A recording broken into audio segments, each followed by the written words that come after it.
एक समय की बात है, नैमिषारण्य तीर्थ में शौनक आदि 88,000 ऋषियों ने पुराण वेता श्री सूत जी से पूछा, हे सूत जी महाराज, इस कलयुग में वेद विद्या रहित मनुष्यों को प्रभु की भक्ति किस प्रकार से मिलेगी तथा उनका उद्धार कैसे होगा।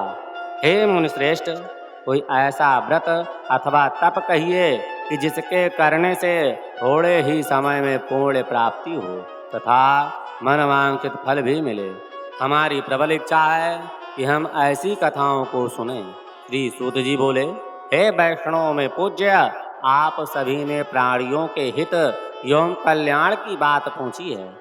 अब मैं उस श्रेष्ठ व्रत को आप लोगों से कहूँगा जिसे श्रेष्ठ मुनि नारद जी ने श्री लक्ष्मी नारायण भगवान से पूछा था और श्री लक्ष्मी नारायण भगवान ने मुनि श्रेष्ठ नारद को बताया था। आप समस्त श्रोताओं से निवेदन है, कृपया आगे वृत्तांत ध्यान पूर्वक श्रवण करें। मुनि श्रेष्ठ नारद ने दूसरों के कल्याण हेतु सभी लोकों में घूमते हुए एक समय मृत्यु लोक में आ पहुँचे। यहाँ बहुत से योनियों में जन्मे प्रयाग सभी मनुष्यों को अपने कर्मानुसारेण अनेक कष्टों से पीड़ित देख करके उन्होंने विचार किया कि इस यत्न के करने से निश्चय ही प्राणियों के कष्टों का निवारण हो सके।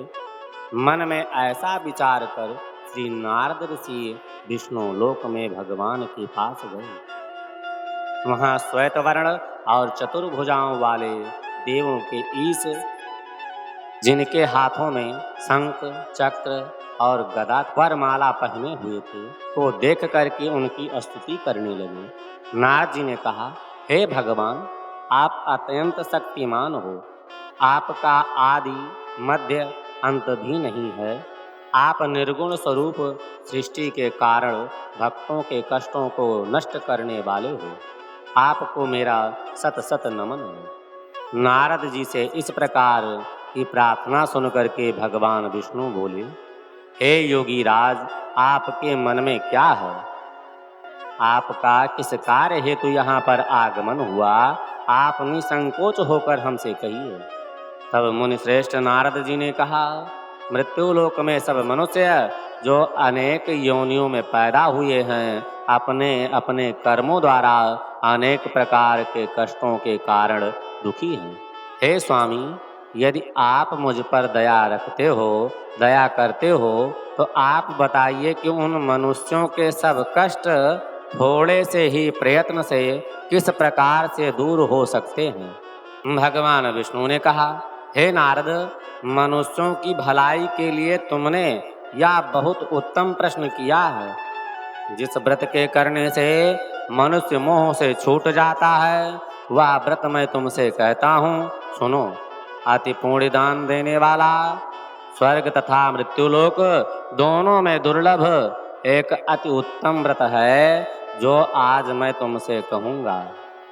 श्री नारायण भगवान का यह व्रत विधि विधान पूर्वक संपन्न करने पर मनुष्य इस धरती पर सभी प्रकार के सुख भोग करके मरणोपरांतरेण मोक्ष को प्राप्त होता है।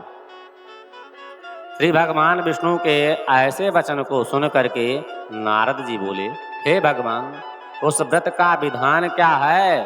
फल क्या है? इससे पूर्व किसने इस व्रत को किया?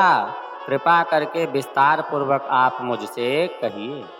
श्री विष्णु भगवान ने कहा, हे नारद, दुख शोक एवं सभी प्रकार के व्याधियों को दूर करने वाला, यह व्रत सब स्थानों पर विजय दिलाने वाला, श्रद्धा और भक्ति के साथ भगवान नारायण का पूजन किसी दिन भी किया जा सकता है। उससे कोई अधिक बनाव बिगाड़ नहीं होने वाला है।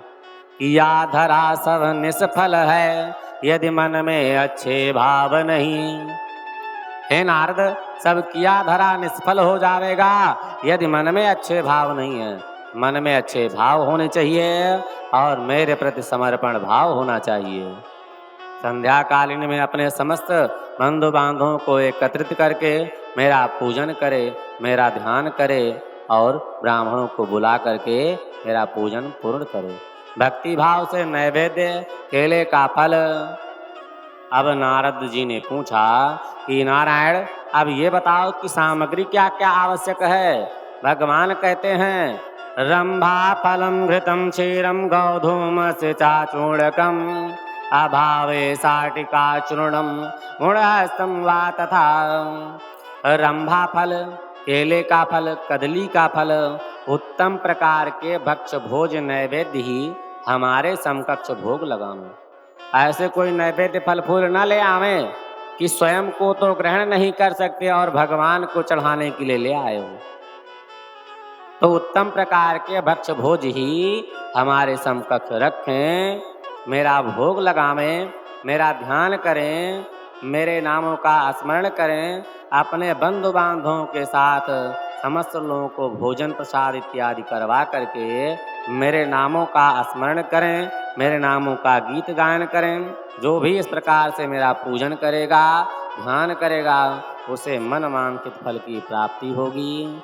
इति श्री स्कंद पुराणे रेवा कांडे ही सत्यनारायण व्रत कथायाम प्रथमो अध्याय। बोलिए सत्यनारायण भगवान की जय।